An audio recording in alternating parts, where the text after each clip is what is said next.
Afternoon प्रिय विद्यार्थियों, आज हम बीए द्वितीय वर्ष के राजस्थान का भूगोल विषय के जलवायु प्रदेशों के बारे में चर्चा कर रहे थे। तो इसमें देखिए, राजस्थान का जो संपूर्ण भूभाग है उसको कई विद्वानों ने अपने अपने दृष्टिकोण से 4 या 5 जलवायु प्रदेशों में वर्गीकृत किया है, जिसमें कोपेन महोदय, जीटी त्रिवार्था महोदय के नाम उल्लेखनीय हैं। तो देखिए, इसमें कौन से जलवायु प्रदेश हैं और किस किस नाम से उसको संबोधित किया हुआ है, इसमें हम देखते हैं। ये जो वर्गीकरण है, इसमें सबसे ज़्यादा प्रसिद्ध वर्गीकरण है वो कोपेन महोदय और थारनथवेट और जीटी त्रिवार्था के वर्गीकरण हैं। तो इसमें एक पिक में डाल रहा हूँ, जो कि आप जिसको आसानी से देख सकते हो। इसमें देखिए आप,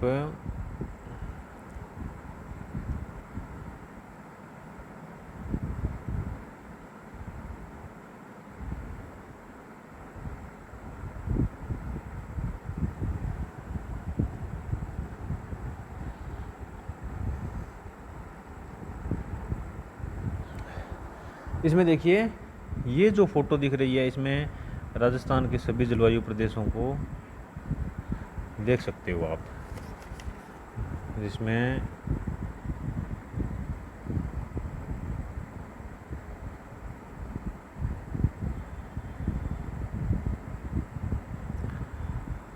ये कोपेन का जलवायु प्रदेशों का वर्गीकरण है। और इसके अलावा जो दूसरा वर्गीकरण है वो थारनथवेट महोदय का है। ये इस तस्वीर में आप देख सकते हो, थारनथवेट महोदय ने राजस्थान को 4 जलवायु प्रदेशों में विभाजित किया है। इसी के साथ ये जलवायु प्रदेश हैं, इसमें त्रिवार्था महोदय ने राजस्थान को 4 जलवायु प्रदेशों में विभाजित किया है। अब इनका शॉर्ट डिस्क्रिप्शन देखते हैं हम कि इनकी क्या विशेषताएं हैं और किस प्रकार से ये जो जलवायु प्रदेश हैं वो क्या क्या विशेषताएं हैं इनकी। तो इसके बारे में देखते हैं हम। कोपेन महोदय ने राजस्थान को 4 जलवायु प्रदेशों में विभाजित किया है। चारों प्रदेशों को हम नाम ले सकते हैं, जैसे पश्चिमी जो बिल्कुल शुष्क मरुस्थलीय प्रदेश है उसको उन्होंने BWHW जलवायु प्रदेश के नाम से पुकारा है। BWHW जलवायु प्रदेश एक्चुअली बहुत ही शुष्क प्रकार का एरिया है, जिसमें वर्षा बहुत ही कम होती है। तो इसको यानी शुष्क प्रकार के एरिया की संज्ञा हम दे सकते हैं, क्योंकि वर्षा यहाँ जैसलमेर वगैरह, बीकानेर का पश्चिमी भाग, जैसलमेर गंगानगर का पश्चिमी भाग इसमें शामिल किया जाता है, जहाँ वर्षा की मात्रा 15 या 20 सेंटीमीटर से भी कम रहती है। तो ये प्रदेश इस वर्ग के अंतर्गत आता है। दूसरा कोपेन महोदय ने बताया है BSHW जलवायु प्रदेश, यानी ये एक प्रकार का स्टेपी जलवायु प्रदेश है। यहाँ वर्षा बहुत ही कम भी नहीं होती और न मध्यम होती है, यानी मध्यम से कम होती है, लेकिन पूर्ण शुष्क जलवायु प्रदेश बताया है उसकी तुलना में ज़्यादा होती है, यानी 25 से 50 सेंटीमीटर के बीच औसत वर्षा यहाँ पे मानी गई है। तो इस वर्ग में राजस्थान के प्रमुख जिले आते हैं, जैसे बाड़मेर है, जोधपुर है, नागौर है, चूरू है, झुंझुनू है, सीकर है, पाली है, जालोर है। ये ज़िले हम इसमें शामिल कर सकते हैं। या बीकानेर का पूर्वी भाग है, हनुमानगढ़ का पूर्वी भाग है। इन जिलों को हम शामिल कर सकते हैं। तीसरे प्रकार का जलवायु प्रदेश है वो CWG। तो CWG जलवायु प्रदेश है वो मध्यम तापीय जलवायु वाला प्रदेश है। यहाँ पे वर्षा भी ठीक होती है, मतलब मध्यम प्रकार की वर्षा होती है, जो कि फसलों के लिए पर्याप्त होती है। और तापमान जो मध्यम रहता है, बहुत कम भी नहीं होता और बहुत ज़्यादा भी नहीं होता। ग्रीष्म और शीत ऋतु की अवधि जो है वो लगभग शीत ऋतु 4 महीने की शीत ऋतु होती है, और ग्रीष्म ऋतु बाकी 4 महीने, लगभग 2-3 महीने वर्षा ऋतु होती है, 2-3 महीने शुष्क ग्रीष्म ऋतु होती है।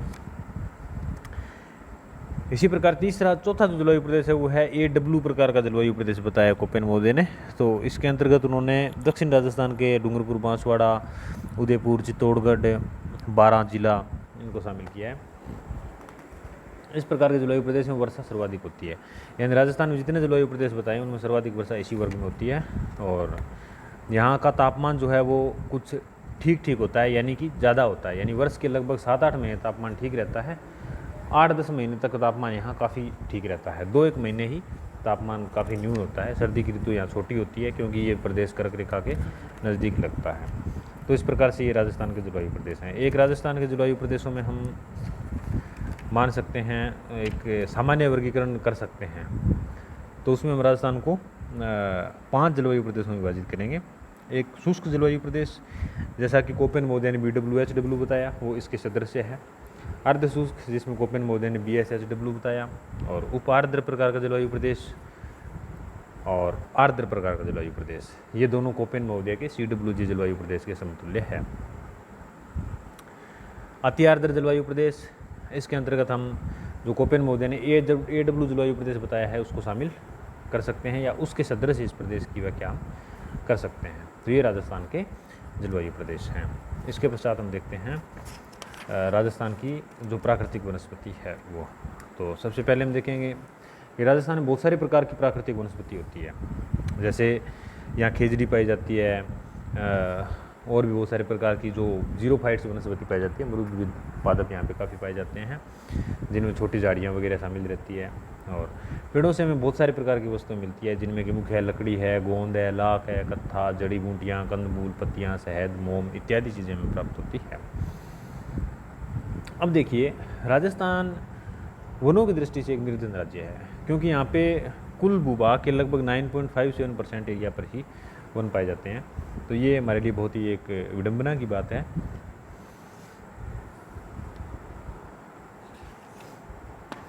यहाँ वनस्पति कम पाए जाने के कारण है, स्पष्ट कारण है कि यहाँ पे एक तो वर्षा कम होती है, दूसरा यहाँ मरुस्थल का विस्तार है, तो उसकी वजह से भी बालू का स्तूप वगैरह स्थानांतरण करते रहते हैं, जिसकी वजह से यहाँ वनस्पतियाँ विकसित नहीं हो पाती।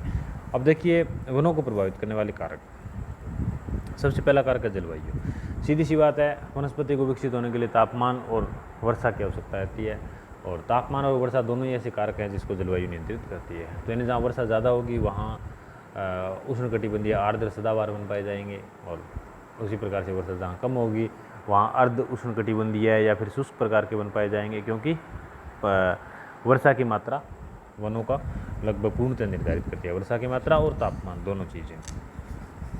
तो राजस्थान में भी ये चीज़ें देख सकते हो आप, जहाँ पे वर्षा ज़्यादा होती है, जैसे माउंट आबू वगैरह के आसपास के एरिया में वर्षा खूब होती है, तो वहाँ थोड़ी दूरी में सदाबहार प्रकार के वन पाए जाते हैं, और बाकी क्षेत्र में जीरोफाइट वनस्पति पाई जाती है, क्योंकि वर्षा कम होती है, इसलिए ये वनस्पति पूर्ण विकास नहीं कर पाती है अपना। इसी प्रकार उच्चावच है, तो उच्चावच में वनस्पति पर ऊंचाई का प्रभाव स्पष्ट पड़ता है। जैसे ऊंचाई बढ़ती जाती है वैसे वैसे जो पाए जाने वाले पेड़ हैं उनकी पत्तियां नुकीली होती जाती है, और बहुत ज़्यादा ऊंचाई पर तो हिमालय की जैसे ऊंचे शिखर हैं उन पर तो वनस्पति पाई नहीं जाती, या उससे नीचे बहुत ही नुकीली वनस्पति वाली अल्पाइन वनस्पति पाई जाती है, उसके नीचे फिर और थोड़ी मीडियम पत्ती वाले वन पाए जाते हैं, और सबसे नीचे थोड़ी पत्ती वाले वन पाए जाते हैं। तो यानी उच्चावच का प्रभाव पड़ता है। मानवीय कारक वनों को प्रभावित करने वाले मानव बहुत ही एक महत्वपूर्ण कारक है, क्योंकि मनुष्य निरंतर वनों को काटता रहता है और अपने विकास कार्यों के लिए वनों को वो काफ़ी हानि पहुंचाता है। तो इस प्रकार से मानव भी वनों को बहुत ज़्यादा प्रभावित करता है। अब हम देखते हैं वनों के प्रकार। वनों के प्रकार में एक तो हम इसका प्रशासनिक वर्गीकरण देख सकते हैं या प्रशासकीय वर्गीकरण देख सकते हैं, जिसमें वनों को 3 भागों में बांटा गया है। एक है आरक्षित वन, दूसरे हैं सुरक्षित वन, तीसरे हैं अवर्गीकृत वन। आरक्षित वन पूर्णतः राज्य सरकार के नियंत्रण में आते हैं, और ये कुल भूमि का 37.63% भाग पर पाए जाते हैं। सुरक्षित वन है, ये एक प्रकार से अर्ध नियंत्रण में आते हैं सरकार के, क्योंकि ये स्थानीय जो निकाय होते हैं, नगरपालिका है या कोई इसी प्रकार की जो स्थानीय शासन की इकाइयाँ हैं उनके नियंत्रण में आते हैं।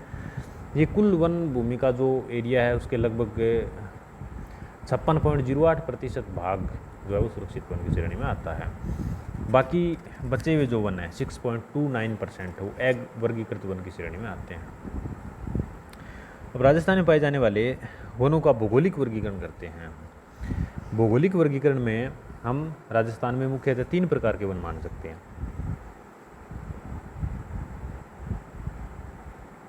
नंबर 1 है उष्णकटिबंधीय कंटीले वन, नंबर 2 है उष्णकटिबंधीय शुष्क पतझड़ वाले वन, और नंबर 3 है उप उष्ण पर्वतीय वन। उष्णकटिबंधीय कंटीले वन जो हैं, इसके बारे में हम कह सकते हैं कि ये जो है वो मरुस्थलीय प्रदेश में पाए जाते हैं। जैसलमेर, बाड़मेर, जोधपुर, बीकानेर, नागौर, चूरू, सीकर, झुंझुनू, जालौर, इन जिलों में यह वनस्पति पाई जाती है। और यह वनस्पति शुष्क और अर्ध शुष्क दशाओं में विकसित होती है। इनको मरुद्भिद प्रकार की या मरुस्थलीय वनस्पति के नाम से जानते हैं। और इस प्रकार की वनस्पति है उसमें मुख्यतः झाड़ियाँ पाई जाती है, और जो अर्ध शुष्क भाग है वहाँ पे खेजड़ा, रोइडा, बेर, बबूल, केर इत्यादि वन मिलते हैं। मरुस्थलीय भागों में खेजड़े को कल्प वृक्ष कहा जाता है क्योंकि ये बहुत ज़्यादा उपयोगी होता है। दूसरे प्रकार के वन है उष्णकटिबंधीय शुष्क पतझड़ वाले वन है। इस प्रकार के वन अरावली पर्वत श्रेणी के उत्तरी और पूर्वी ढालों पर, विशेषकर अलवर, भरतपुर, धौलपुर जिले में छोटे क्षेत्रों में फैले हैं। इस प्रकार के वन सिरोही, उदयपुर, अजमेर, चित्तौड़गढ़ जिले में हैं। इसी प्रकार के मिश्रित वन दक्षिण पूर्वी राजस्थान के कोटा, बारां, झालावाड़, बूंदी, सवाई माधोपुर तथा डूंगरपुर, बांसवाड़ा, चित्तौड़गढ़ जिले में भी विस्तृत हैं। इन वनों में विविध प्रकार के उपयोगी वृक्ष जैसे दोगड़ा, गुलर, आम, बरगद, पलास, बांस, आंवला, ओक, थोर, कैर, तेंदू, सेमल आदि मिलते हैं। दक्षिणी राजस्थान के इन वनों में सागवान की उपयोगी लकड़ी अत्यधिक उपलब्ध है। वृक्षों के साथ साथ अनेक प्रकार की झाड़ियाँ एवं घास भी इन वनों में होती हैं। तीसरे प्रकार के वन हैं उप उष्ण पर्वतीय वन। इस प्रकार के वन राजस्थान में केवल सिरोही जिले के आबू पर्वतीय क्षेत्र में प्रधानता से मिलते हैं। इन वनों में सदाबहार एवं अर्ध सदाबहार वनस्पति होती है। तो यानी इनमें सालदर वगैरह है या ढाक वगैरह है, ऐसी वनस्पति पाई जाती है जो कि हमेशा हरी भरी रहती है, सदाबहार रहती है, मतलब ऐसी वनस्पति इस एरियाज में पाई जाती है। अब वनोन्मूलन के कारण वगैरह है, तो इसमें देखिए राजस्थान में पहली बात तो ये कि यहाँ वर्षा कम होती है, और वर्षा कम होने की वजह से यहाँ पे वनस्पति पहले से ही कम पाई जा रही है। और दूसरा ये कि यहाँ जो वन पाए जा रहे हैं उनकी भी कटाई बहुत ज़्यादा तेज़ी से हो रही है। विकास कार्यों के लिए नहरें, सड़कें, पुल इत्यादि बनाने के लिए, इमारती लकड़ी के उपयोग के लिए और अन्य कारणों से वनों की तेज़ी से कटाई हो रही है। तो हमें वनों का संरक्षण किया जाना आवश्यक है, क्योंकि वन जैव विविधता के क्षेत्र हैं और ये विविध प्रकार के वन्य जीवों को आश्रय देते हैं। तो इनको बचाए रखना हमारे लिए, बहुत सारे वन्य जीवों की प्रजातियों को, पेड़ पौधों की प्रजातियों को बचाए रखना जो है वो बहुत ही ज़रूरी है।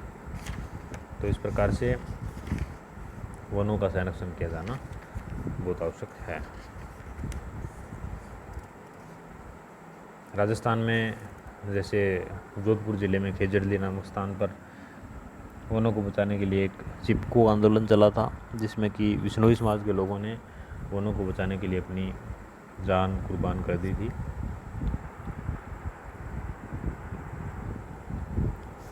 तो हमें चाहिए कि हमें बहुत सारे ज़्यादा से ज़्यादा पेड़ लगाने चाहिए और वनों को काटना नहीं चाहिए। ये चैप्टर पूरा होता है, अगली क्लास में हम देखेंगे मृदाएँ। धन्यवाद।